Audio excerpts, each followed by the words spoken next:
हर दिन आप कई तरह की इमोशंस महसूस करते हैं, जैसे खुशी, उदासी, गुस्सा और कभी-कभी जब आप कुछ भी महसूस नहीं करते, वो भी एक इमोशन है। हम अक्सर अपनी इमोशंस के बारे में ज्यादा नहीं सोचते, लेकिन ये सच में हमारे शरीर और मन को प्रभावित करती हैं। अपनी इमोशंस को नियंत्रित करना बिना मदद के बहुत कठिन हो सकता है। मास्टर योर इमोशंस बुक के इस समरी में आपको समझ में आएगा कि अपनी इमोशंस को समझना क्यों जरूरी है, क्यों उदास या परेशान ना होना इतना कठिन है। आप जानेंगे कि अपनी इमोशंस को एक बेहतर तरीके से कैसे देखें। इससे आपको नेगेटिव इमोशंस कम महसूस होंगी। याद रखें, इमोशंस आपके दुश्मन नहीं हैं, वे आपके मददगार हैं जो आपको एक मजबूत और खुशहाल इंसान बनने में मदद कर सकती हैं। चलिए जानते हैं कि अपनी इमोशन से दोस्ती कैसे करें और उन्हें जीवन में खुशहाल रहने के लिए कैसे इस्तेमाल करें। आगे बढ़ने से पहले आप हमारे बुक पाथ हिंदी चैनल को सब्सक्राइब करके बेल आइकॉन को ऑन कर लें। तो आइए हम सबसे पहले इमोशंस पर आपके जीवित रहने के तंत्र का प्रभाव को जानते हैं। आज आपकी जिंदगी आपके पूर्वजों की जिंदगी से काफी अलग है। आपको खाने के लिए जंगली जानवरों का शिकार नहीं करना पड़ता, क्योंकि आप आसानी से बाजार से खाना खरीद सकते हैं। आपको जानवरों से डरने या छिपने की जरूरत नहीं है, क्योंकि वे आपके घर में घुसकर आपका शिकार नहीं कर सकते। इन बदलावों के बावजूद आपके पास अभी भी एक जीवित रहने का तंत्र है जो गायब नहीं हुआ है। जब आप खतरे में होते हैं तो यह तंत्र आपको भागने के लिए ऊर्जा देता है। यही तंत्र नेगेटिव घटनाओं को पॉजिटिव घटनाओं से ज्यादा याद रखता है। आपके पूर्वजों के समय में नेगेटिव घटनाओं के अक्सर खतरनाक परिणाम होते थे। उदाहरण के लिए, अगर किसी कबीले ने आपको अस्वीकार कर दिया तो आपके जीवित रहने की संभावना काफी कम हो जाती थी, क्योंकि कौन आपको जानवरों के हमले से बचाएगा और अपना खाना बांटेगा। आज भी नेगेटिव घटनाएं इमोशनल कष्ट पैदा करती हैं, भले ही कोई जानलेवा खतरा ना हो। जब आपका बॉस आपको डांटता है तो बुरा लगता है। जब आपका दोस्त आपसे बात करना बंद कर देता है तो आप दुखी महसूस करते हैं। यह नेगेटिवता पूर्वाग्रह हमारे पूर्वजों के लिए जीवित रहने में मददगार था, लेकिन आज यह उतना सहायक नहीं है। अगर आपका बॉस आपके काम की आलोचना करता है या आपका दोस्त आपसे बात करना बंद कर देता है, तो यह जीवन और मृत्यु का मामला नहीं होगा। फिर भी इमोशनल दर्द हमें असहज करता है। इस असहजता से बचने और खुश रहने के लिए आपको नेगेटिव पूर्वाग्रह से सक्रिय रूप से लड़ना होगा। खुश रहना आपकी जिंदगी को काफी सुधार सकता है। डोपामाइन एक न्यूरोट्रांसमीटर है जो आपके दिमाग में तब रिलीज होता है जब आप कुछ व्यवहार करते हैं, जैसे अच्छा खाना खाना। यह न्यूरोट्रांसमीटर आपके प्लेजर सेंटर तक पहुंचता है, जिससे आपको खुशी महसूस होती है। चूंकि डोपामाइन लोगों को अच्छा महसूस कराता है, इसलिए कई लोग इसका दुरुपयोग करते हैं। वे ज्यादा खाते हैं या सेक्स एडिक्ट बन जाते हैं। किसी भी प्रकार की लत स्वास्थ्य के लिए बेहद हानिकारक होती है। उदाहरण के लिए, अगर आपका मनोवृत्ति है कि आप भौतिक चीजों के माध्यम से खुशी प्राप्त करते हैं, तो एक नई कार या फोन आपको वो खुशी देता है जिसकी आप तलाश कर रहे हैं। लेकिन अन्य भौतिक चीजों की तरह आप अपनी शानदार कार या नए फोन में व्यस्त हो जाते हैं, जो आपको खुशी देता है, लेकिन केवल थोड़े समय के लिए। इसे हेडोनिक अनुकूलन कहते हैं। यह अस्थायी खुशी आपको इसका पीछा करने के लिए मजबूर करती है, भले ही यह थोड़े समय के लिए ही क्यों न हो। और अगर आपको जानना है कि डोपामाइन को कैसे डिटॉक्स करना है, तो हमने डोपामाइन डिटॉक्स का भी बुक समरी पहले ही अपलोड कर दिया है। आप चैनल पर जाकर चेक कर सकते हैं। खैर, हम सभी के पास एक निश्चित स्तर की खुशी होती है। यह व्यक्ति से व्यक्ति तक भिन्न हो सकती है। कुछ लोग स्वाभाविक रूप से खुश होते हैं, जबकि अन्य सामान्य रहते हैं। आपकी खुशी का स्तर तब बढ़ता है जब आप कुछ ऐसा करते हैं जो आपके डोपामाइन न्यूरोट्रांसमीटर को ट्रिगर करता है। चलिए नई कार या फोन खरीदने का उदाहरण फिर से लेते हैं। कार या फोन खरीदने से आपकी खुशी का स्तर बढ़ता है, लेकिन अंततः यह वापस सामान्य हो जाता है। क्या इसका मतलब है कि आपको खुशी का पीछा नहीं करना चाहिए, क्योंकि यह हमेशा ऊंचे स्तर पर नहीं रहेगी? बिल्कुल नहीं। Sonja Lyubomirsky the how of happiness की बुक के अनुसार खुशी का एक प्रतिशत होता है। आपकी खुशी का 50% आपके जीन से आता है, 40% इंटरनल फैक्टर से और केवल 10% एक्सटर्नल फैक्टर से, जैसे भौतिक चीजें या प्रमोशन मिलना। इन खुशी के प्रतिशतों से हमें यह सीखना चाहिए कि खुश रहना आप पर निर्भर करता है, न कि उन चीजों पर जो आपके साथ होती हैं। सच्ची खुशी भीतर से आती है। अब हम इमोशंस का स्वभाव के बारे में बात करते हैं। अपनी इमोशंस को संभालना मुश्किल हो सकता है, खासकर जब वे नेगेटिव हों। आप अपने गुस्से या निराशा को तुरंत नियंत्रित नहीं कर सकते, चाहे आप कितनी भी कोशिश कर लें। हालांकि यह संभव है कि आप अपनी इमोशंस को यह समझकर संभालें कि वे अस्थायी हैं और गुजर जाएंगी। उदाहरण के लिए, पेनेलोप को देर से उठने के कारण चिड़चिड़ापन महसूस होता है। इसका मतलब है कि उसे जल्दी जल्दी नहाना, नाश्ता करना और फिर काम पर जाना होगा। यह निराशा जल्दी से नहीं जाती, भले ही वह खुद से कहे कि उसे इसे खत्म कर देना चाहिए। यह तरीका हमेशा काम नहीं करता। इसके बजाय पेनेलोप अपनी इमोशन से खुद को अलग कर सकती है। वह कह सकती है, हाँ, मेरे दिन की शुरुआत खराब हुई है, लेकिन यह चिड़चिड़ापन धीरे धीरे खत्म हो जाएगा और मैं बेहतर महसूस करूंगी। इमोशंस आती जाती रहती हैं। आप अभी जो महसूस कर रहे हैं वह हमेशा के लिए नहीं रहेगा। नेगेटिव इमोशंस जरूरी नहीं कि बुरी चीज हो, उन्हें पूरी तरह से बेकार मत समझिए।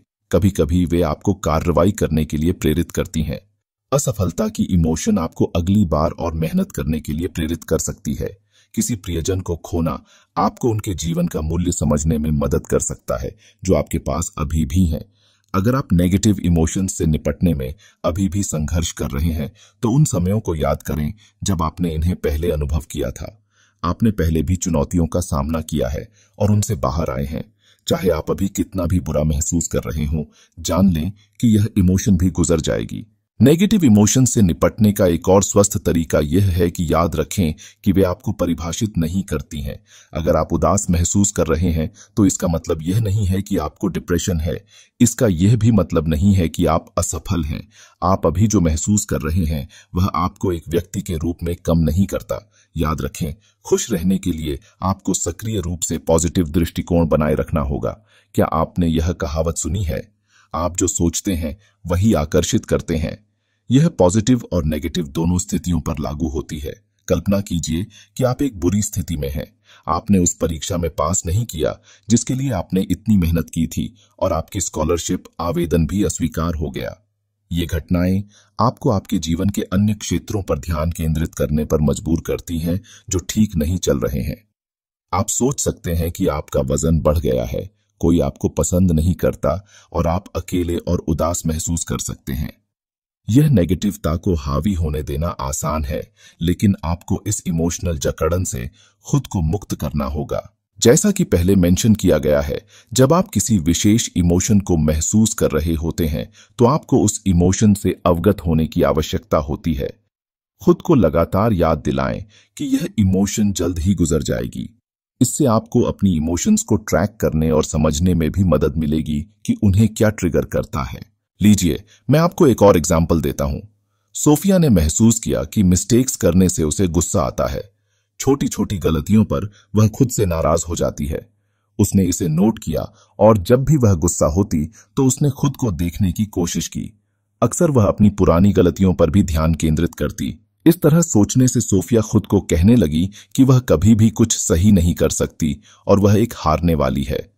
हालांकि सोफिया ने इस नेगेटिव चक्र से बचने का एक तरीका ढूंढ लिया। उसने खुद को याद दिलाया कि वह इंसान है और इंसान मिस्टेक्स करते हैं। सोफिया ने खुद को अपनी सफलताएं भी याद दिलाईं ताकि नेगेटिव विचारों के चक्र को तोड़ा जा सके। खुद को देखने की आदत विकसित करें, अपनी इमोशंस के ट्रिगर को पहचानें। उन समयों में आप खुद से क्या कहते हैं, नेगेटिव चक्र से बाहर निकलने में आपने किसकी मदद ली और आपने उससे क्या सीखा। बाहरी कारक आपकी खुशी के केवल 10% के लिए जिम्मेदार होते हैं। पहले शादी करना, खास तौर पर इन चीजों को अनुमान कहा जाता है। ये अनुमान चाहे कितने भी छोटे हों, फिर भी आप पर असर डालते हैं। इसलिए आपको इन चीजों को अलग नजरिए से देखने की जरूरत है। यहाँ कुछ आम धारणाएं दी गई हैं। यह समस्या है। जो समस्या आप इस समय झेल रहे हैं, हो सकता है वह वास्तव में कोई समस्या न हो। केटी ने एक अफवाह सुनी कि उसे उसकी नौकरी से निकाला जा सकता है। पहले उसने सोचा कि अगर ऐसा हुआ तो यह एक बड़ी समस्या होगी, लेकिन फिर उसने इसे अपने सपनों की नौकरी को हासिल करने का मौका समझा। मुझे शादी करनी चाहिए और बच्चे पैदा करने चाहिए।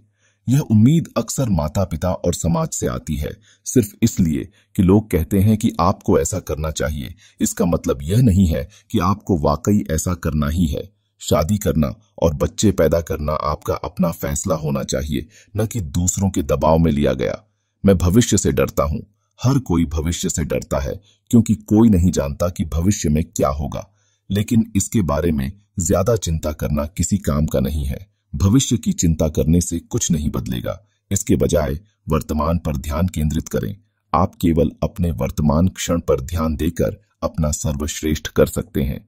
ध्यान दें कि आपके साथ जो कुछ भी होता है उसके लिए आप दूसरों को या परिस्थितियों को दोषी ठहराने की आदत छोड़ दें। आपको अपनी जिम्मेदारी खुद लेनी होगी। आप जो कर सकते हैं वह आपकी प्रतिक्रिया को नियंत्रित कर सकता है। यही तय करेगा कि आप खुश रहेंगे या दुखी होंगे। अब मैं आपको अपनी इमोशंस को कैसे छोड़ना है ये बताता हूं। जीवन में खुश रहने के लिए अपनी इमोशंस को अंदर ही अंदर मत रखिए। गुस्सा, कड़वाहट और अन्य नेगेटिव इमोशंस आपको मानसिक और इमोशनल रूप से नुकसान पहुंचा सकती हैं।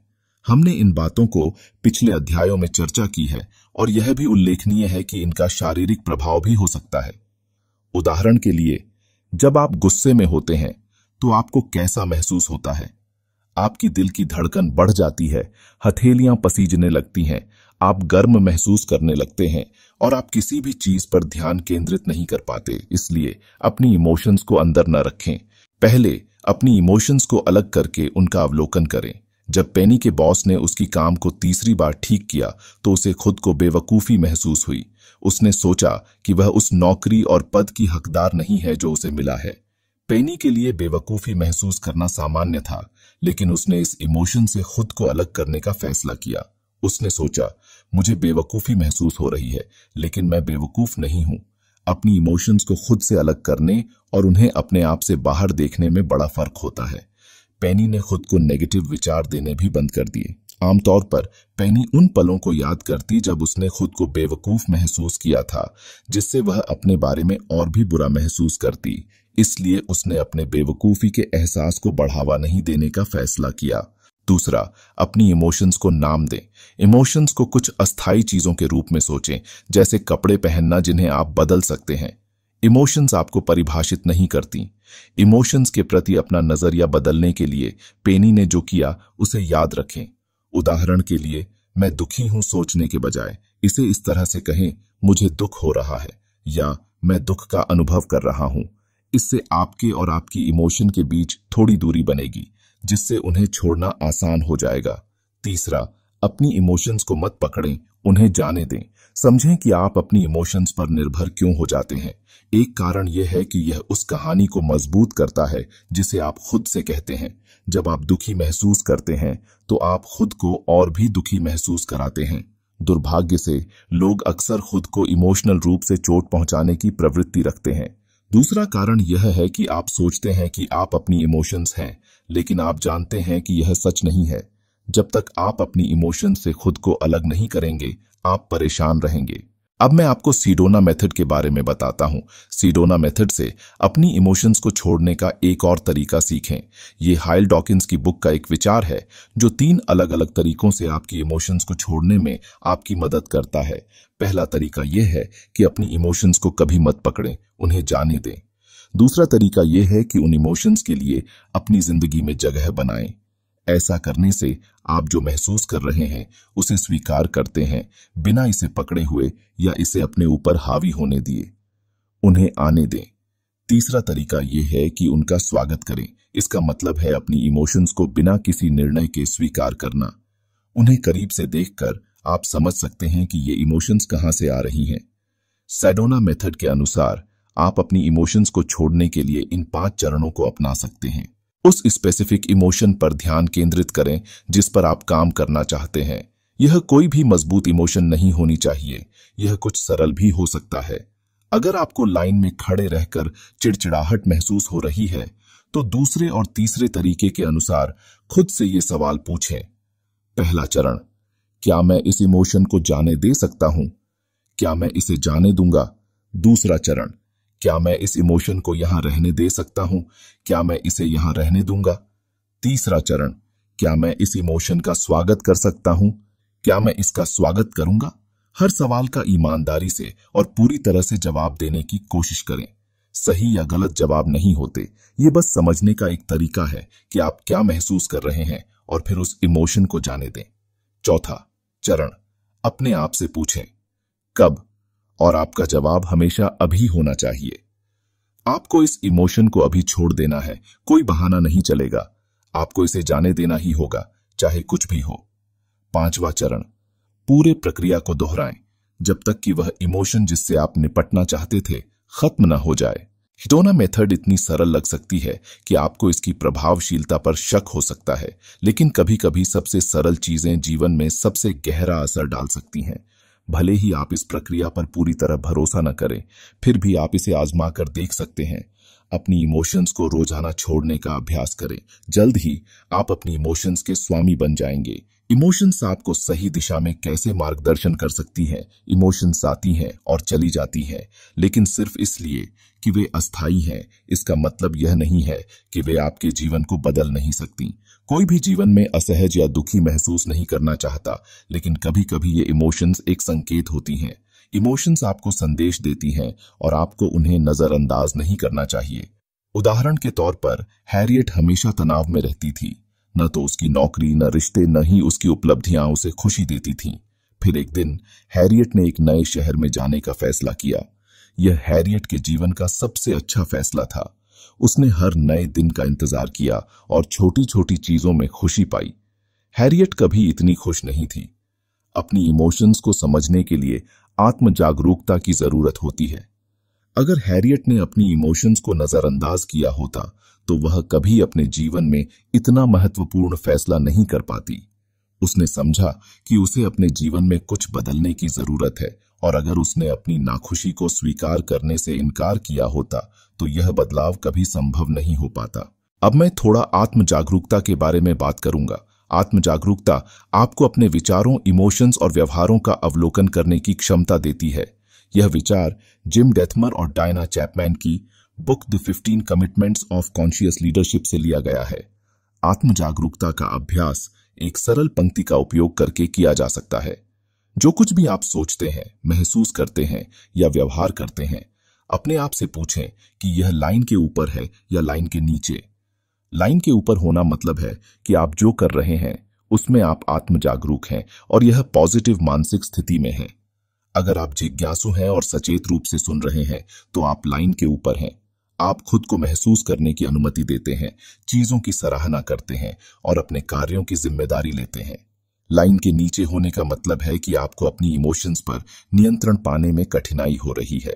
आगे बढ़ने से पहले मैं आप सभी को हमारे बुक पाथ हिंदी चैनल को सब्सक्राइब करने के लिए बहुत बहुत धन्यवाद कहता हूं। चलिए अब मैं आपको अपनी इमोशंस को कैसे रिकॉर्ड करना है ये बताता हूं। अपनी इमोशंस को रिकॉर्ड करने का उद्देश्य क्या है? यह आपको अधिक पॉजिटिव इमोशंस का अनुभव करने का एक तरीका देता है। इसे करने से पहले आपको अपनी वर्तमान इमोशनल स्थिति का ज्ञान होना चाहिए। हर हफ्ते अपनी इमोशंस का अवलोकन करें। इसके लिए आप एक नोटबुक या एक कागज का उपयोग कर सकते हैं। अपनी इमोशंस को 1 से 10 के पैमाने पर रेट करें, जिसमें 1 सबसे खराब और 10 सबसे अच्छा होगा। हर हफ्ते के अंत में इसका कुल स्कोर बनाएं। इसके अलावा आपको इन सवालों के जवाब देने की जरूरत होगी। आपने कौन सी नेगेटिव इमोशंस महसूस की? इन इमोशंस का कारण क्या था? उस नेगेटिव इमोशन के अनुभव को याद करें और आपने उससे क्या निष्कर्ष निकाला। क्या आपका निष्कर्ष सही था? यह स्थिति के तथ्यों के कितने करीब था? आपने नेगेटिव इमोशन को रोकने के लिए क्या किया? क्या यह स्वाभाविक रूप से हुआ या आपने इसे छोड़ने के लिए कुछ किया? अगली बार इन नेगेटिव इमोशन से बचने के लिए आप क्या कर सकते हैं? तो आज हमने इस समरी में 6 चीजें सीखी। पहला, आपने नेगेटिव इमोशंस के बारे में सीखा। ये एक अस्तित्व तंत्र का हिस्सा है जिसने हमारे पूर्वजों को जीवित रहने में मदद की, इसलिए आपके पास आज भी नेगेटिवता की प्रवृत्ति है। आपको इस नेगेटिवता के प्रभाव से सक्रिय रूप से लड़ना होगा, क्योंकि यह आपको खुश रहने से रोकता है। दूसरा, आपने सीखा कि इमोशंस अस्थायी होती हैं। जब भी आप नेगेटिव इमोशंस का अनुभव करते हैं तो इसे याद रखें कि सभी बुरी चीजें जल्द ही गुजर जाएंगी और आप उन्हें पार कर सकते हैं। तीसरा, आपने खुशी बनाए रखने के लिए अपना नजरिया बदलने के बारे में सीखा। लोगों द्वारा आपके बारे में की गई धारणाओं को न सुने। उदाहरण के लिए, आपको शादी करके बसने की जरूरत नहीं है, जब तक कि आप खुद ऐसा नहीं चाहते। जो चीजें आप नहीं करना चाहते, उन्हें करने से कभी खुशी नहीं मिलेगी। चौथा, आपने सीखा कि अपनी इमोशंस को मत दबाइए। खुद को उनसे अलग करें और उन्हें देखें, उन्हें नाम दें और उन्हें आने दें। पांचवा, आपने आत्म जागरूकता के बारे में सीखा। इमोशंस एक संकेत हो सकती हैं कि आपको अपने जीवन में कुछ बदलने की जरूरत है। हर विचार और कार्य के बारे में सोचें कि क्या यह लाइन के ऊपर है या लाइन के नीचे। छठवां, आपने अपनी इमोशंस को रिकॉर्ड करने के बारे में सीखा। जो आप महसूस करते हैं उसका ध्यान रखें ताकि आप खुश रहने के तरीके ढूंढ सकें। हमेशा याद रखें कि आपकी इमोशंस आपको परिभाषित नहीं करती, वे आती हैं और चली जाती हैं। अच्छी इमोशंस आपको खुशी देने के लिए आती हैं, जबकि बुरी इमोशंस आपको कुछ सिखाने के लिए। आप दोनों का उपयोग करके एक खुशहाल और संतोषजनक जीवन जी सकते हैं। हर बार की तरह मैं ये आग्रह करूंगा कि आप इस बुक को ऑर्डर करें और पूरी बुक को कम से कम 2 से 3 बार रीड करें। केवल कुछ मिनटों की ऑडियो समरी से आप कितना कुछ ही जान और समझ पाएंगे। बुक का ऑर्डर लिंक हम आपको डिस्क्रिप्शन में दे देंगे। धन्यवाद।